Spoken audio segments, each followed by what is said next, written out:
Yo guys, what's up? Welcome back here to a brand new video of Tuning Dutchy.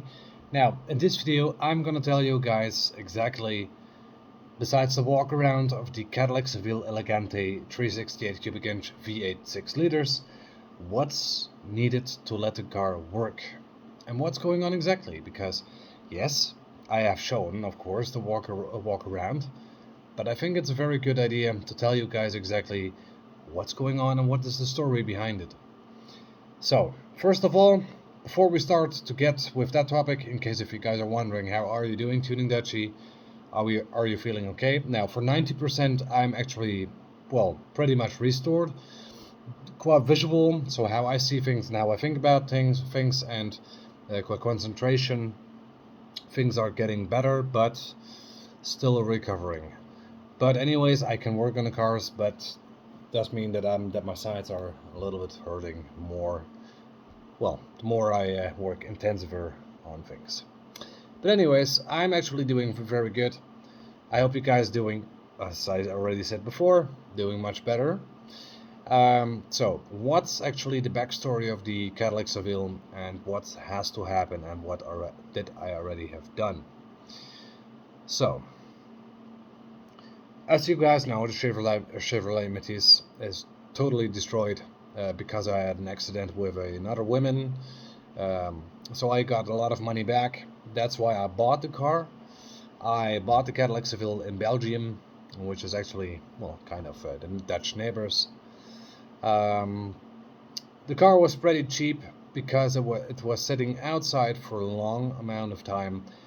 And every kind of person that works with cars that sit a long time and are pretty cheap, they are, of course, well, getting pretty hungry for these kind of things, to buy them, restore them, and sell them again. And if you are one of them, then you know what I mean. A lot of people said to me, "Now, Tuning Dutchy, don't start doing this. Stop buying it. It's actually wrecked. It's nothing anymore. Stop." I mean, I hadn't listened to that, you know.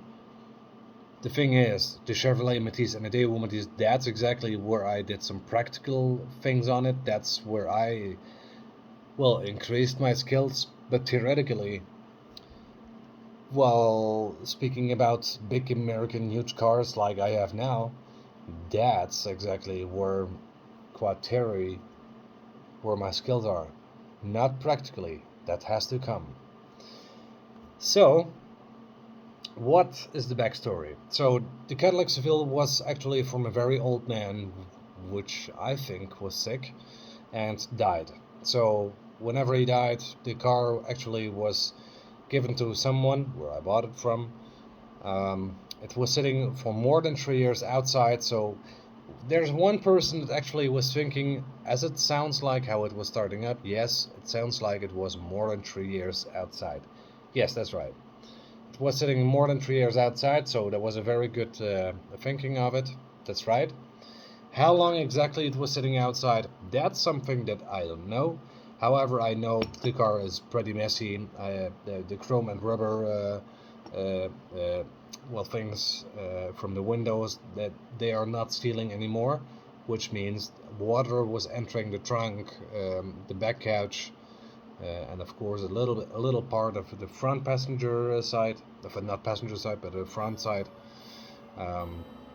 But that's everything that can be fixed, so that's not a big deal. I will definitely do that as soon as possible because it has to happen. But currently that's not my highest priority. My highest priority at this moment is definitely to get the engine running. That's normal. I mean, without a running engine, you don't need a car. I mean, I can try to move it by hand, but hey, it weighs 1,820 kilograms. That's a lot to move it by hand. So, what has to happen exactly? So as I getting told by people, it's not looking good. It's mechanically broken. Lights don't work, all of them. The engine didn't start. The fuel was very old. The oil had to be refreshed. The transmission oil, because it's an automatic transmission, has to be refreshed. A new oil filter, new fuel filter, blah blah blah blah. Now let me tell you this, that's exactly why junkyard people that search for these kinds of cars know what they're doing. Guys, if you're one of them, just unsubscribe. It's bullshit. The reason why, just keep on listening and I tell you exactly why. So, is it indeed true that a car like this one that stands outside for more than 3 years, that the ignition can be broken? Yes, it can be. But is it true? No, it's not. Better yet, the ignition actually is firing much better than a Chevrolet Matiz does. I don't know if this is causing because it's a distributor. I don't know. But anyways, I like distributors, so that's not a deal, because you can actually advance them or retard them and gain some more powers. That's the only reason why I like it. Anyways, I tested it with getting a spark plug off and of course ground it to the chassis and see if it's working, and the spark was actually very bright. Brighter than I expected. So the ignition works. So, speaking about the lights, there's only one light that's not working and only one light that's a little bit dimmed. So what light is not working? That's actually one of the blinkers, and I believe it was the left front blinker that it's not working correctly. And one of the brake lights or the running lights is actually dimmed. So that means or I have to get a new one or I have to actually recorrect it. Actually, that's all. Now, besides that, the interior lights, of course, has also been checked. In the first case, they didn't work, and today I mentioned to get them all working. Only the left back passenger, one of the two lights were not working. But that's cable related, that's not light bulb related. So we have to check that anyways. So besides that, every light is working. Now, completely back on the height of the trunk, both lights didn't test it because I mean water drips down there, so I leave it be for now. So we have started the Cadillac Seville several amount of times, and of course the two injectors, because it's fuel injected, which I don't like. Yes, that's definitely gonna be converted. Don't forget that. I know if you are one of them that hates fuel injection on a nice American car with a carburetor on it, and you don't like fuel injection, hey, give me the hand. I don't like it either. Don't worry, it's gonna be changed anyway. I already wrote someone that can change that, so let's see what he asks for it, and we'll do it. So I don't know if the injectors, the two injectors that are hanging above the throttle body, if it's of carburetor, if it's really working. I guess it does because I have put it in 7 liters, approximately 2 gallons, I think 2-3 gallons. I put it that extra in the tank, which does not make it a big difference, but I did put it in the tank. So I think I saw the injector squirting some fuel in there, but I don't know. I got the engine 2 times lightly with a extremely low RPMs running, but we talk about 300-400 RPMs. It's not enough to let the engine keep running. So I did know the ignition works. I checked everything else. Everything works. Now the ACs, the air conditioning, I'm not sure about that, because I have seen today that there is no fuse inserted in the AC fuse holder. So I don't know which one has to be inserted in there. So I have to search that, and we'll see if it's working. But for now, it's not important. My priority now is to get the engine running. So, speaking about the engine, I know everything works. Now, in the complete fuel system, we have the fuel tank with fuel in there. We have definitely a fuel pump.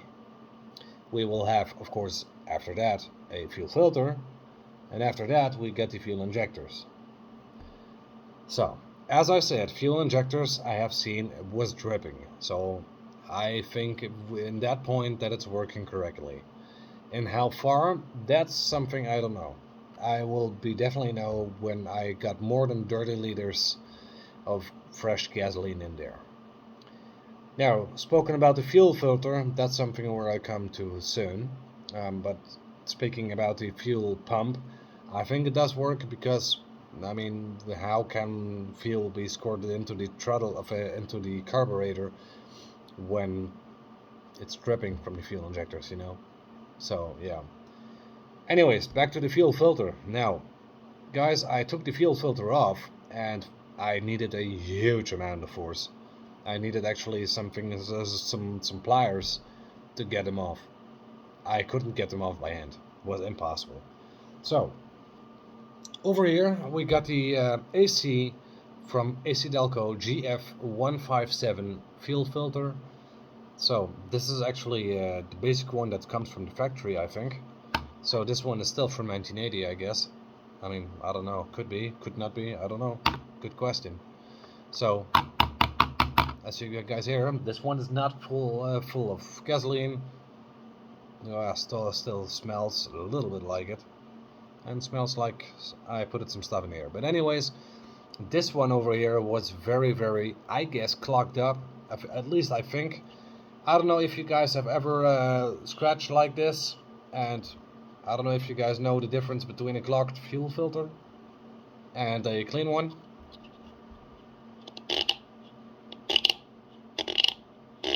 If you guys hear that, that's the sound from a clean fuel filter. And yes, guys, this is still the same fuel filter what was on the car. When I hear this sound, I think I'm good to go. No, guys, don't put credit on me. I don't know 100%, but I think this was clogged up because as soon as this was in the fuel filter holder, so in the fuel filter housing, and I did this, I couldn't hear the sound coming from the pipe over here. So it really sounded like clogged up. And I mean, okay, now fuel does weight a little bit more, but then again, you should definitely hear that. And now I can blow with my mouth air in here, and it comes out over here, you know. So then I have the approval or the confirmation that there is nothing clogged up anymore. And in the past, when I just took it off, I couldn't. I was blowing red with my head, and it wasn't possible. I couldn't blow anything of air out. So that's exactly why I know, or why I think, that this one is cleaned out. Also, if you see, guys, I mean, there's just a small silver thing here, and the junk that was in the fuel filter housing was higher than this. So that means it was going inside the filter. Now, I mean, that's not the case anymore. The fuel filter housing, yes, of course, that's back in the trunk, because I don't like if someone is walking near my car with a cigarette. I don't want my car is blowing up, and I mean, it doesn't have yet insurance or license plates. Still have to be requested.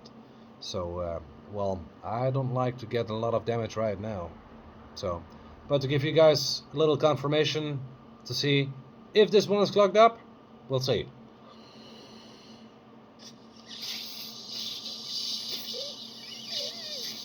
Well, okay. I definitely hear it. So that's actually the confirmation. Yeah, I was blowing a little bit the wrong way. But that's a confirmation that actually this one is working again.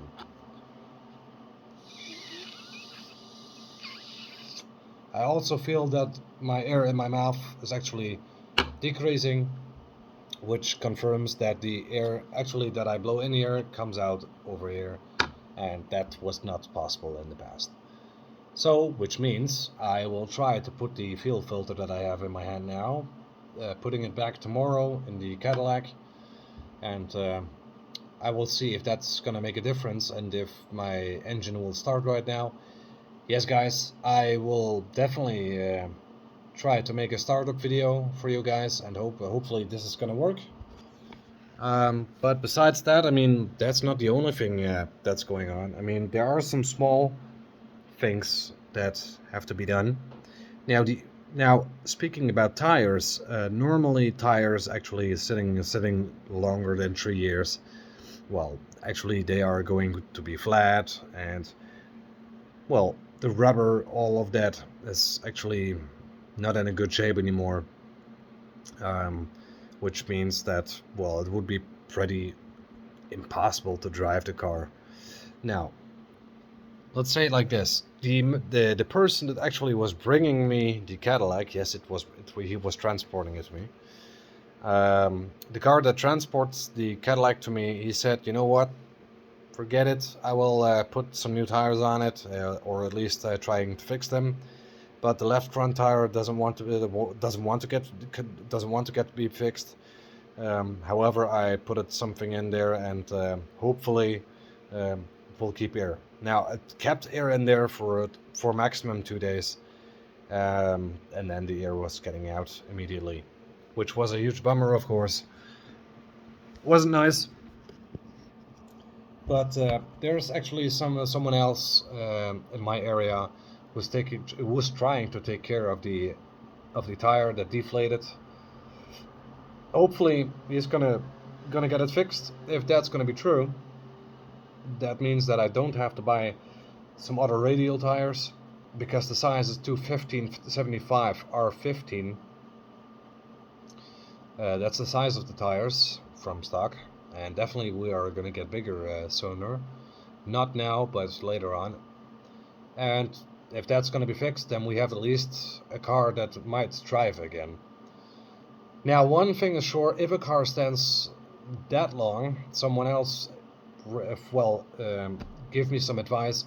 Listen up: if you have brake load in there, try to change it, because if it sits that long, it's going to heat up quickly and it's going to deteriorate, and brakes are not functioning actually as it should be. Besides that, guys, there's actually nothing else mechanically where I think it's not working. Now, okay, the air conditioning is not sure, the air pump is working correctly. Yeah, I mean, for the rest, yeah, well, I think personally the interior fans, so to get some cold air, I think they are not working properly. I'm not 100% sure, but I think they are not working 100%. But that's something I can check out very later on. Oh yeah, by the way, and the horn is not functioning now. I don't know why, but I mean, if that's that now, no problem. Yeah, one thing is sure: I have to wash the car, of course, because it hasn't been washed in a long time. But I will wash the car definitely when the car is starting. When the car is started up, then I definitely, of course, will wash the car. Oh yeah, by the way, speaking about coolant, now I don't know which person was that smart, but they, actually disconnected the cooling pipe from the radiator, which actually, was causing the radiator to drain by atmospheric, which is very, very smart. So that keeps actually the car, it actually, it's not gonna freeze and break. So I put it now some water in there, probably 8-9 liters, some like 3 gallons, 4 gallons, I think is that. That's what I put it in there as water, as current coolant. Yes, it was rusty in there. However, it's not actually a big deal at this moment. The most important thing is that I know if the engine is running, yes or no. And if the engine is running, that makes me happy. I mean, yes, I definitely could get the old fuel out. However, here in the Netherlands, where I live, the fuel is actually getting very, very pricey. So that's actually making me not to drain the fuel in the fuel tank, and trying to fill it up with fresh fuel. If that's not going to work, I will put actually some fuel additives in there, and we are going to solve it that way. So the old fuel actually regains its octane. So yeah, if you guys think that's not possible, oh, it's definitely possible. Trust me. So that's actually that, guys. I'm hoping actually that this is going to work out how I think it is. Speaking about the brakes, now the disc brakes, they are completely rusty. However, I mean, I can clean them out. That's not a problem, because they are not rusted through. Nothing actually is rusted through. and the brake pads are brand new. So that's very nice. That's very nice to see. One thing that I really happy of is that the previous owner, or someone at least, they, well, I don't know, but they put it something different beneath the car, that it's not gonna get rusty anymore. It's impossible. So yeah, I mean, they have sprayed everything beneath the car black, which actually provides a lot of protection, where no rust actually can be formed. So also, if this car is sitting in the middle of salt, it will not be getting rusted. So that's impossible. That's why the complete downside of, or I mean, the complete well, completely down beneath the car is in a 100% perfect shape. Of course, there are some rusty spots, but that's not a problem. I mean, the car looks from beneath better than the Chevrolet Matisse. That's definitely sure. So yeah, I don't know what they did, but anyways, they did a good job. So that's actually that, guys. I hope I give you guys a good information. And by the way, guys, I mean, I have huge lists to go. So these are actually the normal to-do lists, and as you guys can see, 2 of them are actually already gone. The rest has to come. So this is the to-do list, what has to happen.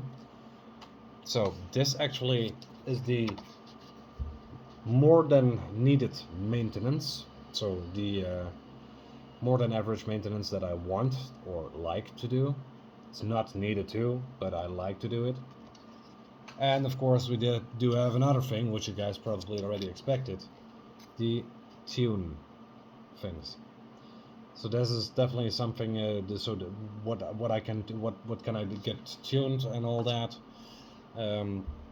One thing that's actually the most important thing, or the most common thing, and the easiest thing, is the, end silencer. It's only 30 centimeters. Just unscrewing them, getting them off, putting a piece of pipe on there, done. That's all. So getting a little bit more V8 sound of the exhaust wouldn't be a problem. It's cost much less time than a Chevrolet Matisse. I only have to undo it, getting it off, done. That's all. But yeah, guys, passing the tests, it's gonna be a different story, because I still have to get the license plate, the car has to get on my name, all of that kind of stuff. But yes, it was a long video, guys, but I hope it was worth it. And I mean, as I already said before, I don't like to record outside of this house, because, since I have that car, a lot of people speak to me, and yeah, it's not actually the best thing, but I don't like to record outside whenever people are in my area. I just don't like it. It will definitely come in the future, but not now. So anyways, guys, I hope you guys like this video. I hope you guys are doing fine.